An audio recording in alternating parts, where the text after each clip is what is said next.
Hello everyone. Welcome back to Helppo Helps with the HKDSE exam. In our last video, we looked at the reading portion of the exam. In today's video, we're going to look at the writing portion. So let's jump right in.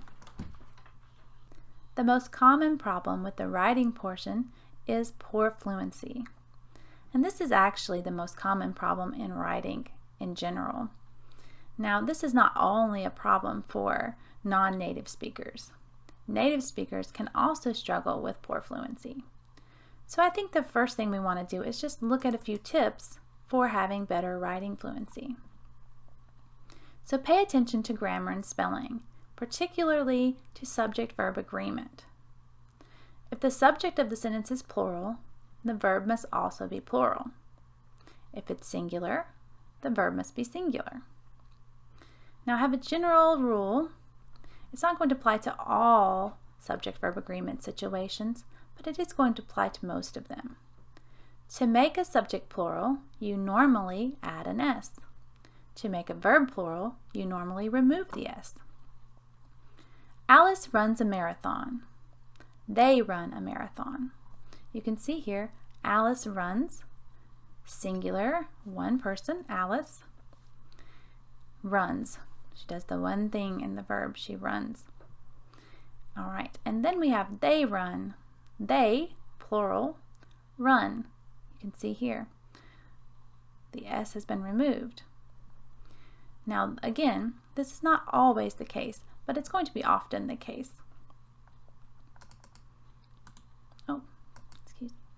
So we have the second part of tips for writing fluency, and that's going to be organizing sentences in a logical fashion.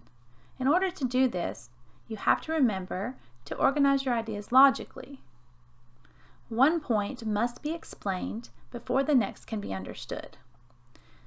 Now, remember that it's important to read over your answers and make sure that they make sense and they flow in a logical progression. I know sometimes with a timed exam, we feel like we don't have time to think and organize our ideas before we write, or to review them after. But if you take the time to think about them before and review them after, it's actually going to take you less time to write the answer, because you're not going to be fumbling around for ideas and thoughts, and so you're not going to have as much correction as you review. So let's look at the sample exam. We're going to be reading the choosing, and as we read this, we're going to take a few moments and think on it as we're reading, because it's very important to think about what you read when you're reading. Now I had to remove my webcam for this portion of the class because we don't want to cover up any of the reading. The choosing. We were first equal, Mary and I, with the same colored ribbons and mouse-colored hair, and with equal shyness we curtsied to the lady counselor for copies of Collins' children's classics. First equal, equally proud. Best friends too, Mary and I, a common bond in being cleverest, equal, in our small school's small class. I remember the competition for top desk, or to read aloud the lesson at school service, and my terrible fear of her superiority at sums. I remember the housing scheme where we both stayed, the same houses, different homes, where choices got made. I don't know exactly why they moved, but anyway they went. Something about a 3-apartment and a cheaper rent. But from the top deck of the high school bus, I glimpse among the others on the corner Mary's father, muffled, contrasting strangely with the elegant greyhounds by his side. He didn't believe in high school education, especially for girls, or in forking out for uniforms. 10 years later, on a Saturday, I am coming from the library. Sitting near me on the bus, Mary, with a husband who is tall, curly-haired, has eyes for no one but Mary. His arms are round the full-shaped vase that is her body. Oh, you can see where the attraction lies in Mary's life. Not that I envy her, really. And I am coming from the library with my arms full of books. I think of those prizes that were ours for the taking, and wonder when the choices got made that we don't remember making. So now let's look at a sample question. What do you think is the writer's message? Give reasons to support your views. Now, because I was thinking about what I was reading while I was reading it, I have an idea of what I would answer for this. So I think that the writer's message is one about consequences of choices. Now, this is a good statement, but it needs support to show how we came to this conclusion. So we're going to take a moment to look back at the poem in two parts and show how a logical progression of our answer can occur. So first in the poem, we see that the two girls are equal. The author spends a lot of time pointing out that they're equal. She wants to develop the message that choices change everything. So in order to do that, she really needs to lay out how equal the girls were. Now, at the end, we see where she's going to move in the change because she says an important statement, where choices got made. And this implies that choices are not always ours, or we don't always have a choice in our choices because they're often made for us by family or by situations. So this is going to bring about the idea of the opportunity for choice. So now that we've analyzed that, let's take the first part of the poem into consideration. So the writer's message is about the consequences of choices in our lives. So I think the best thing to do is to take that information that we understand from the first part and develop a good, strong sentence. The author starts by exemplifying the equality of the two girls in school, showing them as making similar educational choices to be studious and excel. So here I've taken the information that we read and I've condensed it into a very logical, organized, and thoughtful sentence. This sentence develops an understanding of where we're going with our thought and supports the idea that consequences of choices is the main point that the author is trying to make in this poem. Now, let's look at the second part of the poem. In this part, the author starts to show the differences that are going to have an effect on the choices the girls are able to make. So that's the opportunity for choice. She indicates the different beliefs of family, as she's allowed to attend secondary school, but Mary is not. And as she points that out, she moves forward to later in the future. The girls meet, and Mary's choices have led to a happy marriage. The author's choices have led to college. Now, the author doesn't directly say that she's attending college, but she gives us some clues.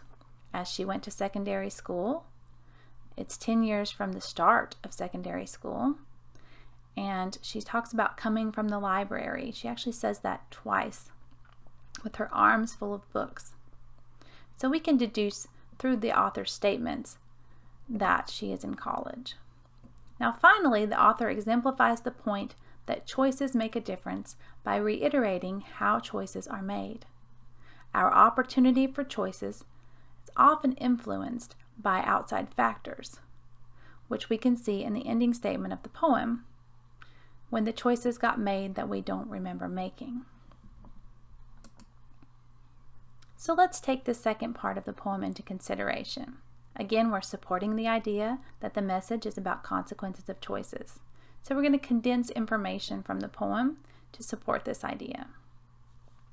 The influence of opportunity on choices is noted when one is able to attend high school and the other is not. Later in life, Mary is happily married and the author is attending college. These events show where choices have led each girl. The author ends the poem by commenting about the choices they don't remember making, which supports the idea that all choices have consequences regardless of how or when they are made. So let's look at all of that together and consider why this is a good answer. The writer's message is one about the consequences of choices. The author starts by exemplifying the equality of the two girls in school, showing them as making similar educational choices to be studious and excel. The influence of opportunity on choices is noted when one is able to attend high school, but the other is not. Later in life, Mary is happily married, and the author is attending college. These events show where choices have led each girl. The author ends the poem by commenting about all the choices that they don't remember making, which supports the idea that all choices have consequences regardless of how or when they are made.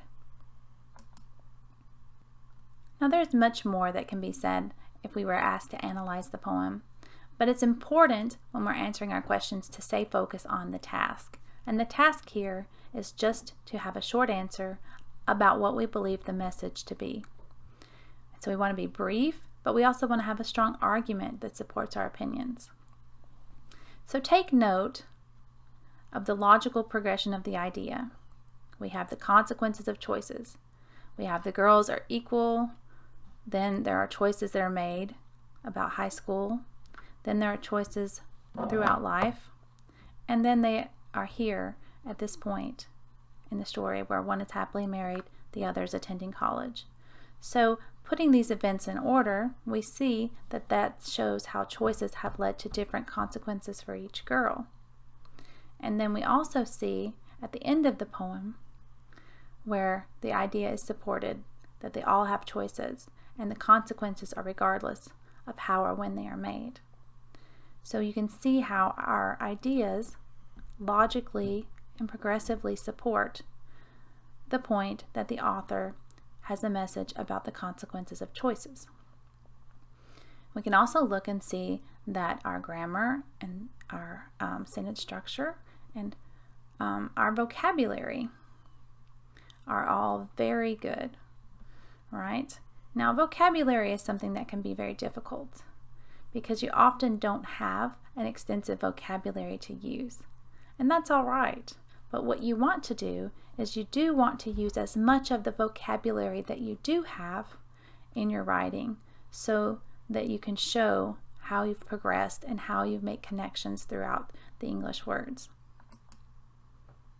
But I would caution you to make sure that you do understand the vocabulary that you use, because using vocabulary improperly is going to harm your score and harm your structure and fluency. So today we have looked at the writing portion of the exam, and I hope that all of these ideas have supported you in developing in your understanding of what to do for that part of the exam. In our next video, we're going to talk about the listening portion of the exam. We're going to address the common problems and build support for having a strong answer in the listening portions. So, see you next time. Bye.